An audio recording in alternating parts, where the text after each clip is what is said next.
Hello and welcome. Is your immune system ready for winter?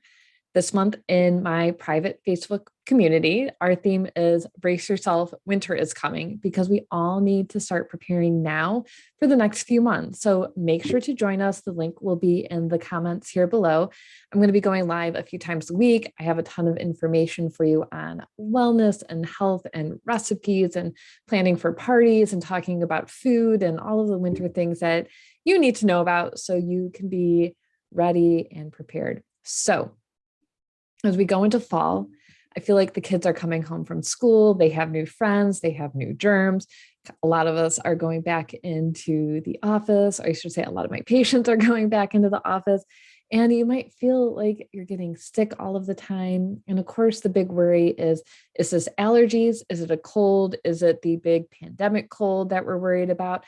And even my son started school this year and he just started throwing up. So every day we'd get a phone call and then he'd have to stay home and then he'd go back and he'd get sick.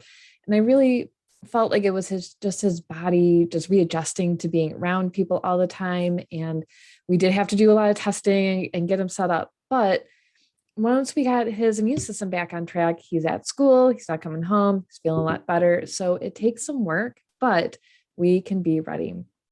So let's start with my favorite place to start for our immune system, which is food.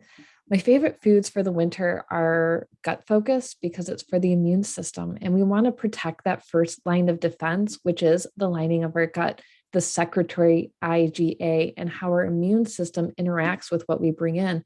So the secretory IgA lines all of our mucous membranes, our mouth, our sinuses, our lungs, our whole GI tract. And if that's not functioning, it's going to let in a lot of bugs into our lungs, our sinuses, and our gut. And our immune system has to fight it, might get overwhelmed. So the first thing I love to add in is bone broth because of all the nutrition in it, of course, but also collagen because collagen is an amazing support for the lining of the gut. I also love to use collagen for eczema support. You can drink this warm. A lot of people drink this instead of coffee, which is great to do. Add it to your soups or whatever you're cooking with. But drinking bone broth is a great way to do this. Now you can buy it prepackaged, of course. My favorite brand is the Pacific brand, very easy to get a hold of. You can also make your own, go to a local butcher shop, ask for bones. Most of them will just sell them to you. So that's really easy to do. Root vegetables like sweet potatoes, onions, shallots, and yams are also great because they have these really high levels of carotenoids, beta carotene, vitamins A and C. They're really, really great immune support. So, also with your cooking, adding in basic support herbs and spices like ginger and oregano can be helpful too. So, this is a great time for soups and chilies and good warm foods. Get out your Instapot, your crock pot. Try and make it easy for yourself as you can. But this is why all these foods are really good right now, not just because of the weather changing, but because of all the nutrition that we have in them. Okay.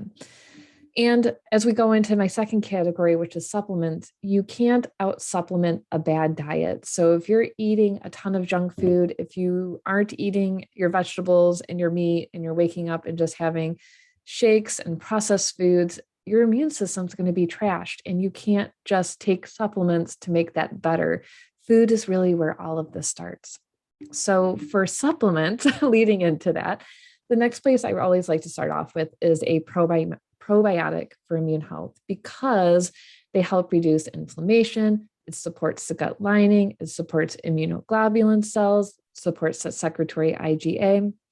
And the key with probiotics is that you want a good variety of strains, not just the one with the highest count. So I love doTERRA's PB Assist is the one I use. I use their PB Assist Junior for our kids line because it's kind of like a pixie stick. It tastes really good. It's powdered form. I also love Seeking Health's Probiotic Histamine X for people who have histamine intolerance or SIBO, and they don't handle probiotics well. So if you take a probiotic and you find that you're bloating, you're getting a ton of acid reflux, you're just not feeling better, switch up your probiotic, try a different strain. My histamine podcast, I talk about exactly what you need to take and avoid as far as probiotics go, because they might be flaring up your histamine. Vitamin D, of course, is another must-have supplement. I think it's best to get your levels of vitamin D tested in your blood before and then after the summer to see how much your body is like getting naturally from the sun and figure out if there's a blockage to why you aren't making it, why you aren't using it from the sun, or even from your supplements. Most people who are still low in vitamin D, despite taking all of these supplements, usually have gut health issues, thyroid complications, nutritional deficiencies. So make sure that you're getting your blood tested, make sure that you're taking the right type of vitamin D. And you also want to have that K2 to increase your absorption. If you find that taking it in pill form is not changing your blood levels, then you might need to switch to a patch form or a liquid form. Sometimes just having to digest more things is just too hard on the body, and taking it in a different format might make it more absorbable for you. So switch it up, try different things. And then lastly, zinc, vitamin C, and vitamin A are all really important as well. And now we can list every single vitamin, every single mineral, and talk about how great they are because, of course, they're all important. So don't fall into this trap of about going to the supplement store and buying A through Z of everything and taking it all, because it's just one that's really expensive. You're going to be taking 800 pills a day, and we need to be getting these things from food. So you can go for specific support, especially if you're going to be traveling, you're going through a stressful time, maybe you're going to be around a lot of new people, and then you can add these things in as you go. Or if you know there's certain times of year for you that you are finding yourself having a lowered immune system, or every October you get really sick, and this is just a time to really just prep your body and give it all that you can. Okay. Now, second to food, lifestyle is the next most important thing, because again, we can take supplements, you can use all these things, but we have to take care of ourselves first. So washing your hands consistently, not touching your face or your eyes, staying home when you're sick, all of these things are very, very important. I say this all the time because of my kids, like this is how we stay healthy, right? So my number one lifestyle recommendation would actually be not drinking alcohol, avoiding it as much as you can. Alcohol reduces your ability to fight infections.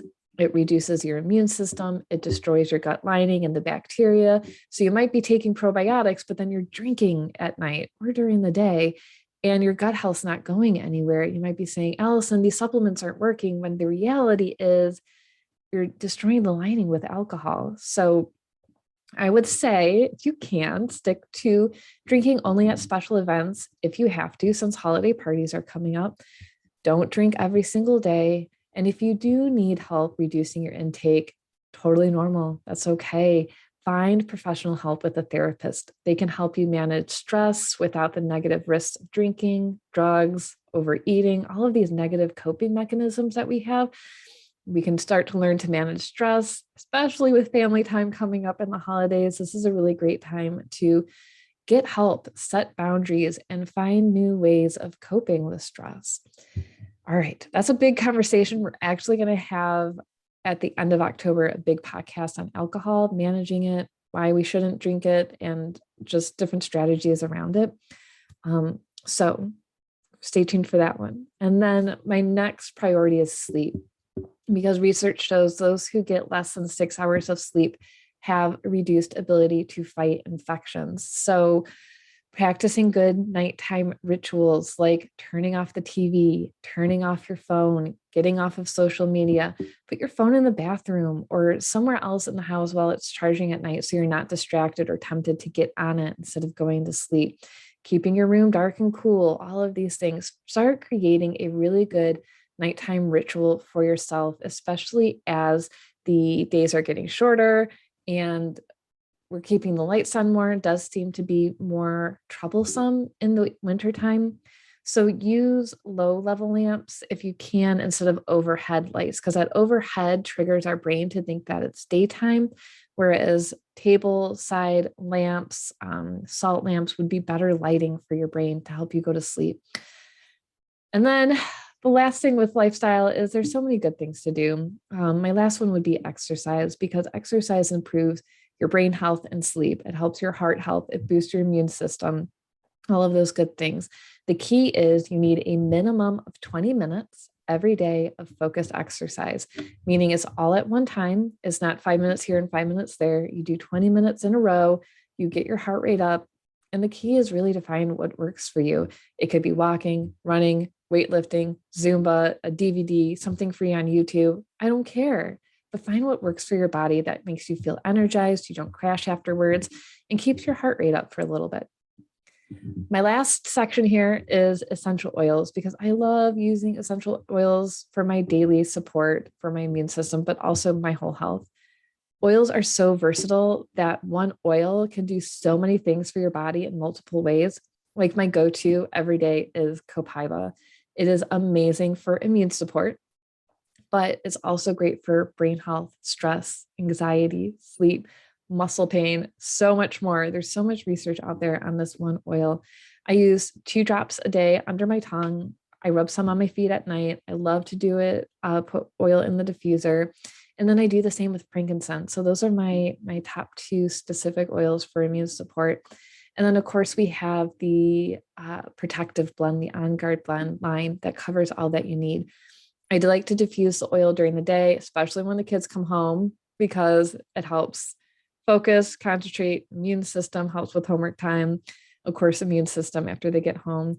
We use their hand soap, the sanitizing mist, and now we have these On Guard chewable tablets with beta glucan, vitamin C and D, and zinc, and of course, all the oils, which has been great for our whole family.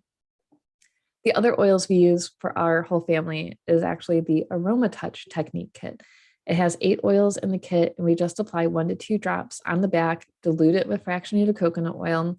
And the oils in the kit are designed specifically to support healthy inflammatory responses, supports the immune system, relaxes the nervous system, and it's so great for the whole family. So this is actually the kit I used every single day when I was in the hospital for pain, for inflammation, for gut health, for my immune system.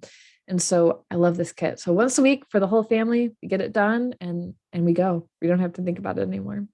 So we do have a lot of great options for supporting our immune system, but remember, the main key is taking care of yourself on a daily basis. Lifestyle and nutrition will always be your best support. So please put yourself and your health first. Thank you so much for tuning in today. Make sure you like or subscribe so you can stay up to date with all of our weekly podcasts. And make sure to join my free Facebook community so you can be ready for winter with all of us. I'll see you next time.